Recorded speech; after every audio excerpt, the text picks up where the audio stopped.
Definitely, I would say, but just we need to take a few points into consideration.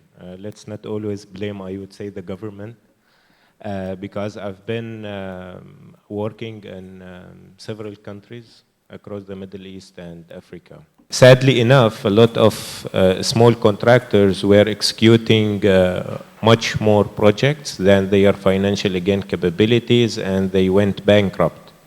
However, the contractors, which, like, you know, they were financially capable of executing whatever they have done, they managed to support. So I would say here the support has to come from both perspectives, and I would say that the Chamber of Construction Industry, they can play a very important role and liaising between the local companies and the TIC and the government entities, just to make sure that both parties understand their capabilities, both parties understand their obligations, and only then we can really understand how we facilitate things further. I would say also it's a very important part of the Chamber of Construction to be involved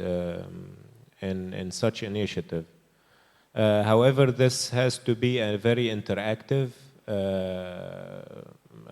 two-way communication, not only from the Chamber of Construction, but also with the support of the local contractors in understanding their main requirements and how we can facilitate or bring up their ideas to the right government authority and entities.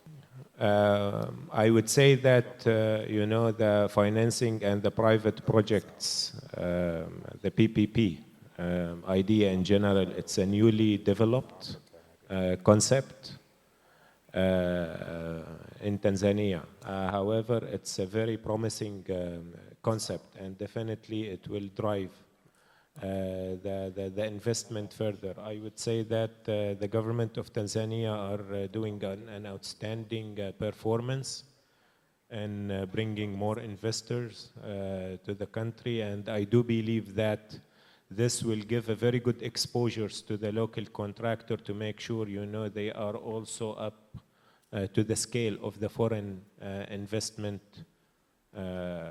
companies. They are coming. However, we need all to remember that this such initiative, and a very major one, it cannot happen overnight. It has to take its own pace. Definitely for us being in the country to digest the idea properly, where in the long term we can execute it. One of the things which is in our agenda is to start, you know, meeting with several universities here, and then look for an internship programs for the students themselves. And this internship program will be by linking the university with reliable companies, whether they are foreign or local, to make sure that such companies are hosting the entrance, and to make sure that, you know, we don't rely only on the theoretical expertise of the equation, but also on the practical one. Right. And as we progress now, because I do believe that the summer break is coming soon, within 1 or 2 months, and for sure this is one of our top priority in the agenda, to make sure that the internship program is up and running by July.